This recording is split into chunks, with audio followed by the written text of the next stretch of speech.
Nakapanayam ni teammate Bernadette si John Clinton Labutong na gumagawa ng ingay sa mundo ng athletics. Ano nga ba ang story niya beyond the game? Panoorin natin ito.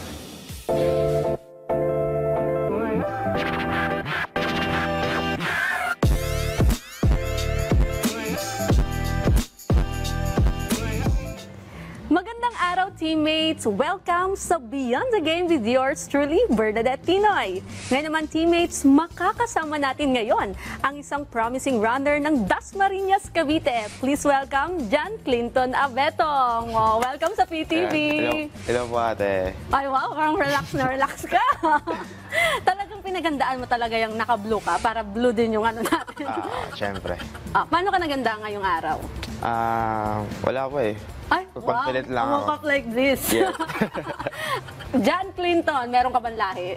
Yes po, meron. Sige, para malaman din ng viewers, no? Ano Yes. bang lahi mo? Nigerian po. Yung father ko po, Nigerian. Then yung mother ko po is Pinay. Wow, Pinay from... Cebu. Oh, Yes, po. from Cebu. Yes po. Maayong hapon. Marunong ka bang Bisaya? Hindi na po. Pero nakapunta ka na ng Cebu? Yes, nakapunta na po ako. Then nung palarong pambansa rin po last time sa Cebu. Oo, sa Cebu yun. Tapos dumala po ako sa family namin. Okay. Alright, saan pala sa Cebu? Sa ano po, Pasig. Parang siguro ano lang din, mas malaman ng teammates natin.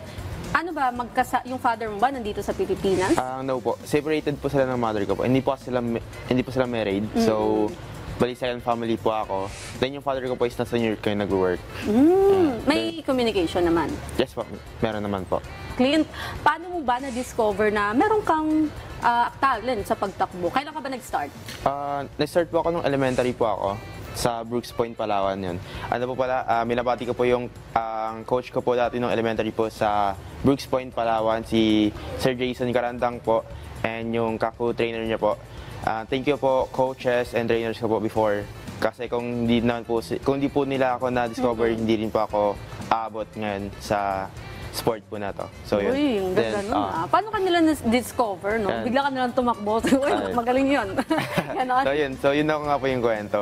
Ano po siya, meron po akong best friend po. Wow. Nasa USC na po siya ngayon, Okay. track and field din po. Yun, sumali po kasi badminton po eh. Yun, ayaw po mag-track and field po nun, hindi po ako sumabay sa kanila. Tapos, no choice po ako, natalo po ako sa badminton. So yun, nilapitan po nila ako, sabi po nila, tara mag-track and field ka na lang kasi mabilis ka naman tumakbo. Natatalo mo naman kami, nasasabay mo naman kami, gano'n. So yun, no choice po ako, sabi ko, sige go, try ko. Then, 2 days ago, pumunta po ako ng ang school meet po, like ganun. So yun, doon na po ako na-discover po ng una ko po naging coach and trainer po. Then, yun, sabi po nila, wag niyo na patakbuhin yan, kuha na yan kasi may lahi tsaka matangkad. So yun. Yun ang qualification, yun no? ang May lahi ka, pasok. Oo, yun. But ano yun, nung time na yun, matangkad ka na? Matangkad na po ako nung grade 6 po ako. Mga 5'5" na po ako, ganun. Grabe, grade 6. Anong height mo na ba ngayon? 5'7". So si Clint ay 5'7". Di malayo talaga na si Clint maging Olympian to someday, no? I hope po. Pero, In God's will. ano ulit yung mga event mo? Ano po, ngayon po 100, 200, 400, then 2 relay po. Tapos sinasabi ni coach, nung ibang coach na dapat, ano ba yung parang pinaka-favorite mo dun sa mga event na yun? Ano po talaga, favorite ko po talaga na laro is 100. Pero doon po ako kasi nag-i-improve sa 400. So parang yun na po yung focus ko talaga. Ay, yung 400. Opo, 400. Hirap yung 400 meter na yun. Yeah. Pero ano ba, sino yung nakikita nating malakas din sa under 18 na category? For me po, yung ano ko po talaga si Pai. Si Pai Dordino, forward Wangkay po. Siya po kasi nilay ko po nakakalaro. Pero ngayon naman, teammates, nako, I'm sure mas makikilala natin si Clint dito sa ating segment na Guilty or Not Guilty. Ikaw ba, guilty ka ba? Wala pa. Wala pa. Pero ito, unang-unang tanong. Wait lang, belo muna ako, belo. Belo muna. Naranasan mo na bang mag 1, 2, 3 sa gym? Pag ito Yes, guilty. Oh, kailan? Last year. Sorry sa jeep. Ano yung nangyari nun? Ano po kasi, nakasakay na po kami ng jeep na mga tropa ko po ka-teammates ko. Pauwi na po kami ng dorm. Then, nakaligtad ko po pala, wala po akong dalang wallet. Ayun, nag-1, 2, 3 na lang po ako. Parang ano na lang, okay, baba ako nyari. Kunwari, confident na lang po na nakabayad na ganun. Oo, kinabahan ka nun. Hindi naman po. Tapos nung pagbaba na po, nagwawadali na ako. Hindi ka nila mahabol kasi mabilis ka tumakbo. Ito naman, guilty or not guilty? Nagsinungaling kay coach na masakit ang katawan kahit hindi naman. Ako, usapang training to. Guilty. Oo, guilty. Mapapanood to ni coach. Ano ba nangyari? Di ko po sure kung ano po nakalimutan ko na. Pero alam ko po, naggawa ko na po siya one time. Namasayit yung katawan ko. Siguro po sa training po, yung repetition po ng workouts. Like, nag-workout po kami minsan ng hard training. Parang pagod na po yung katawan. Tapos yun, nag-ano na lang po kami. Pagod naman na po talaga, pero kaya pa naman. Pero minsan nag-aalipay na lang po kami na hindi na kaya, ganun. Naniniwala ba si coach? Hindi. Hindi din pala naniniwala. Sa tingin ko hindi talaga siya naniniwala. Ayan po. Alright. Ito, guilty or not guilty na late sa training? Guilty. Always ako late sa training. Hoy! Nako! Isa yan sa disiplina, di ba? Pero ano naman po, kahit late, kasi, late po kami pero hindi pa po nag-start yung training. Pero kapag usapan po kasi na 4 p.m. po yung training, then nakakalit din po kami mga 4:05, 4:10, pero hindi pa namin po nag-start yung training. So parang yung hindi ka lang talaga nauuna. Opo. Pero itong isa pang tanong ko, guilty or not guilty? Nag-cutting. Not guilty. Never ako nag-cutting. Sigurado ka ba? Never pa. Never pa. Never. Pero may mga tropa kang nag-cutting na. Meron na po. Nung elementary days. Yes, meron po. Ito naman, guilty or not guilty, sumali sa isang tournament na walang ensayo. Walang ensayo. Wait lang, pag-isipan ko. Guilty. One time sa Patapa po. Weekly relay. Yes, weekly relay. Hindi po ako napag-ensayo because may sakit nga po. Pero naglaro pa rin ba ako? Anong event yan?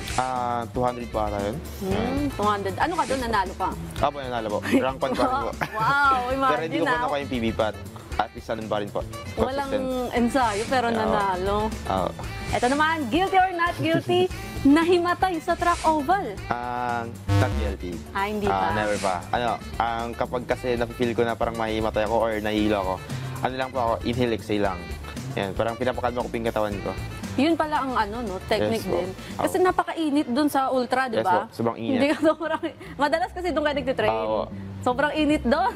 Lumalapit nga po kami sa medic eh. Humingi po ng yelo, nalagay po sa hamstring, sa may batok, sa ulo, ganun. Okay. Minsan po sa face pag sobrang init po talaga. Alright. Yes. Ito naman, guilty or not guilty, may lucky charm. Ano nakaka-charm? Things po ba or person? Like, Ay, rehearsal! Sige. Ano muna? Person? Person? Meron po. Totally marami po. Una po na po doon talaga si mama ko po. Mother ko po talaga yung pinaka-lucky charm ko. Kasi, lalo na po nung nandito po siya sa Pilipinas, lahat po ng game ko, pinupuntahan niya po talaga, sumasama po talaga siya. Pero lucky charm na things naman? Things, meron po, quintas. Pero Saan? nasa wallet ko po kasi. Ay, nasa wallet. Pero meron po akong isa. Ayan po. Ito.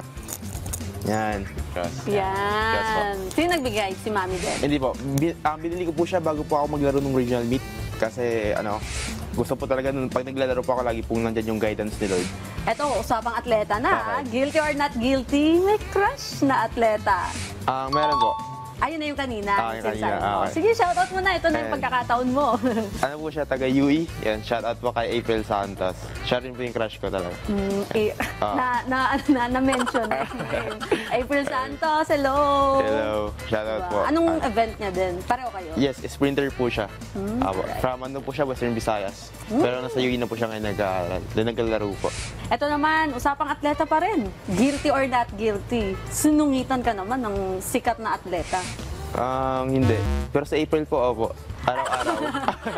Hindi, joke lang. Baka magalit. Pero yung mga halimbawa, talagang lumalaban sa, mga Olympian, mga ganun. Kasi syempre, yun yung tinitingala natin, di ba? Opo.